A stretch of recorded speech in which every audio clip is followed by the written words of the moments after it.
Hi everyone! It's me, Gali. Welcome back to our channel, mga kapatids.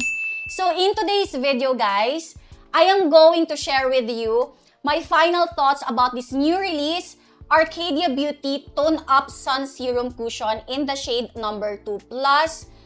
Napabili talaga ako nitong lip gloss from the brand Bare and Bliss kasi laging nakasale lately sa Blue Up and sa TikTok. Itong look ko na to, ito yung final look ko after using these products. Ayan. So if you're eyeing, guys, to buy these products and you want to know if these products are really worth it, please keep on watching. Before we dive, mga kapatid, sa product information ng Tone Up Sun Serum Cushion ng Arcadia Beauty, just a little bit of background para sa mga hindi pa po familiar about this brand. Ang previous brand name po ng Arcadia Beauty ay All Covered by Anakay, tapos ni-rebrand nila. And ito yung second product na ni-launch nila, mga kapatids. So, ang presyo nitong cushion na to ay 788 pesos. Pero I bought this one, mga around 723 pesos kasi merong pa-coupon ang TikTok. So, nakasave po ako. And then, ang itsura ng kanyang packaging, guys, wait, pakita ko sa inyo ang karton muna. Ganito ang itsura ng kanyang box. Ayan, very minimalist. Ang ganda. Tapos, ang itsura naman ng actual component ay, ayan, 'di ba? Super pretty. Ayan, para talaga siyang Korean brand, mga kapatids. Pero this is made in Korea, ha. When you open the component, wait.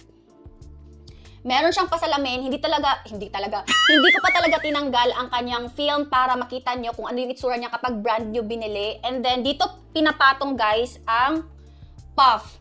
Ito yung ginamit ko na applicator nung nag-makeup ako earlier. Ayan, gumagana talaga ito, mga kapatids. Hindi na ako gumamit ng ibang makeup tool sa pag-apply ng sun serum cushion. Tapos, ayan, dinikit ko kunwari ang kanyang sealed.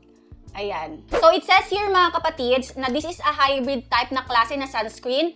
This is with SPF 50, PA++++, tapos meron tong 12 grams na content amount. Again, this is made in Korea. This is paraben-free, fragrance-free, vegan, gluten-free, and cruelty-free. Tapos, sa kanilang, ano bang tawag dito? Mga social media, mga kapatids, as well as sa mga product description ng Lazada, ganyan, and TikTok, it says there, guys, na meron tong 2% niacinamide for brightening, ceramides for soothing, AHA fruit complex for skin renewing, and tea tree extract for blemish control and antibacterial properties. So, meron tong 2 shades available, guys. So, the shade number 1 is best for those sa may mga light to light medium with neutral undertones. Tapos itong shade number 2 naman na binili ko, this is best for those, mga kapatid, sa may mga medium to medium deep with yellow undertones. Ang tip ko sa inyo para mas ma-appreciate nyo po ang mga tinted sunscreen, mga ganitong products, mga kapatids, it's best na piliin nyo po talaga ang ka-shade nyo para matakpan talaga ng product ang mga blemishes like dark spots. Meron ako mga dark spots dito, mga kapatids, pero dahil ka-shade ko talaga siya, ayan, natakpan siya, full coverage siyang tingnan sa akin, pero natural looking pa rin, hindi yung parang full pack na makapal ang makeup.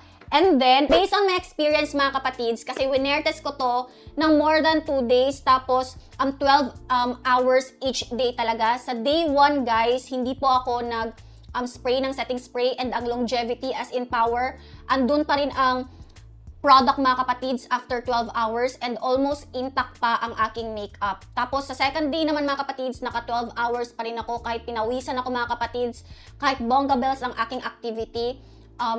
Grabe, almost perfect pa rin ang aking makeup. Pero of course, nag-setting spray ako kasi gusto kong malaman if ano yung performance niya ng may setting spray. So, sa may setting spray, mga kapatid, kahit magpawisan ka ng bongga bells, as in kapit na kapit.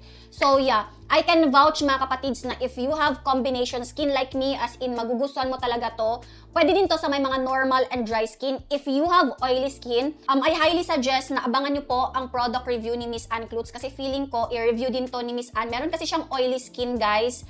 Or, if gusto nyo talaga tong i-push, alam mo yung wala nang nood-nood ng product review, yeah, get the perfect shade para sa inyo and gamitan nyo na lang ng setting spray kasi makakatulong talaga ang setting spray para mag-last all day ang iyong, itong product na to rather.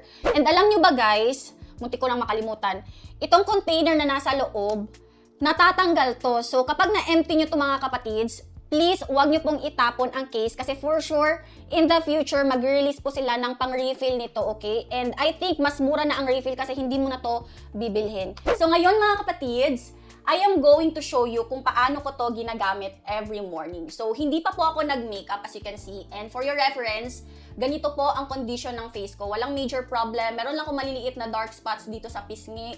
Ayan, pero tigyawat wala mga kapatids. Praise God.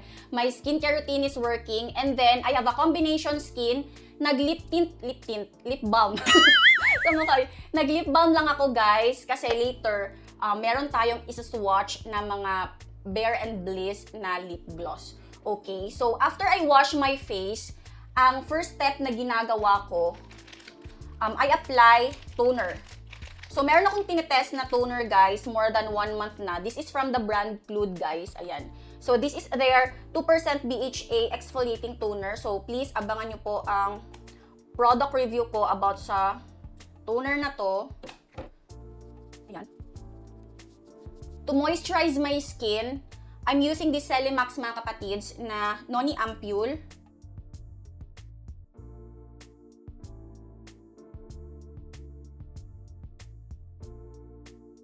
So after this one mga kapatids, ang sinusunod ko po ay sunscreen.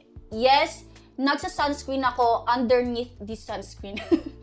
Obsessed po tayo sa sunscreen. Pero ito talaga yung nakasanayan ko kasi na routine mga kapatids. Kapag gumagamit po ako ng mga tinted sunscreen, nagsa-sunscreen pa rin po ako underneath. But I'm not saying na mali yung ginagawa ng iba. Ito lang talaga yung routine ko guys, okay? And na-review ko na to mga kapatids. Kaya sa mga interesado sa sunscreen na to, ayan, ilalagay ko po yung link sa taas. Click nyo lang yan. Super ganda nito and nakaka-glow kasi talaga to ng skin. Ayan, ganito ako kadami mag-apply mga kapatids. Don't worry kasi kapag may sobra. Ayan, nilalagay ko sa leeg and sa arms. Ang kinagandahan kasi nito, kahit damihan mo, wala siyang white cast kapag nag-dry na. A few moments later. So, ang gagawin ko, on my right side guys, lalagyan ko po nitong cushion, okay? And then on my left side, hindi muna para makita nyo po ang difference. Hindi po ito nag-o-oxidize sa akin, pero I want you to know na hindi po ako acidic, okay? And kapag nag-set na siya sa face, wala siyang grayish effect. As in, warm talaga yung undertone nitong shade number 2 mga kapatids. Ayan. And then ito yung gagamitin ko na applicator kasi okay naman siya for me. It's very easy to use. And gusto ko kasi na medyo full kapag ginagamit ko to. Kapag gusto mong i-share lang mga kapatids, pwede kang gumamit ng sponge, yung wet sponge. Pero ako, bet ko na papuntang full coverage na siya. So ganito ang itsura ng first layer mga kapatids. Ayan. Ito yung meron, tapos ito naman ang wala. So meron pa akong nakikita ang nagpipick through dito banda mga kapatids na dark spots. So ang ginagawa ko, nag-a-add ako and tinatap ko lang ng ganyan. So tatapusin ko lang tong kabila mga kapatids and I'll be back. So I'm back mga kapatids and ganito po ang itsura ng Tone Up Sun Serum Cushion ng Arcadia Beauty guys kapag na-powderan na. Ayan. As you can see mga kapatids, very natural ang kanyang finish. In my experience guys, magmumukha po siyang full coverage foundation kapag niramihan mo. Pero kapag nag-apply ka lang ng enough, ayan, very natural. Hindi ko masasabi na matte ang kanyang finish talaga kasi sa akin, ayan, hindi naman siya matte guys in person. Hindi ko din masasabi na dewy. Basta for me, natural looking lang talaga siya mga kapatids. Ayan.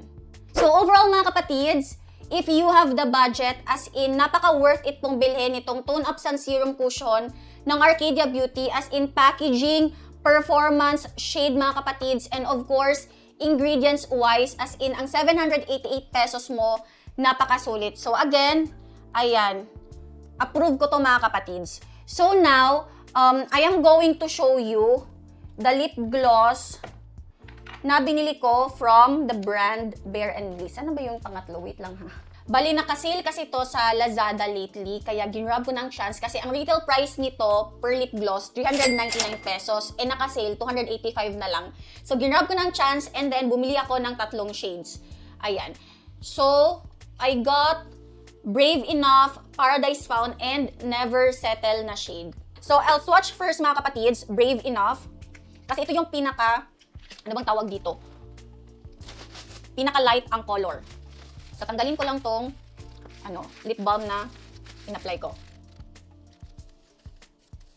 Super nagustuhan ko to guys kasi hindi to yung ordinary lip gloss na, alam mo yung kapag nag-lip gloss ka, para kang kumain ng baboy na mamantika. Hindi siya ganun, hindi OA yung pagka-shiny niya. Tapos, nag-iiwan talaga to ng stain after mong kumain. So, ganito pala ang itsura ng kanyang actual packaging.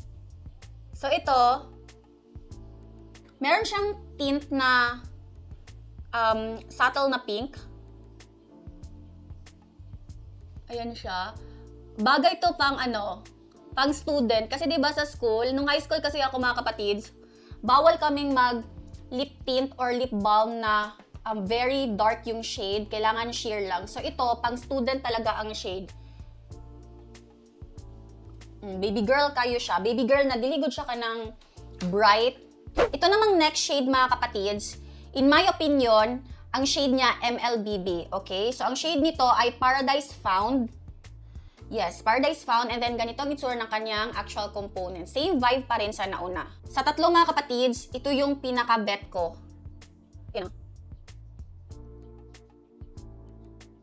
So, ang shade niya mga kapatids, bagay sa maputi, bagay din sa morena, hindi siya shocking. Ayan.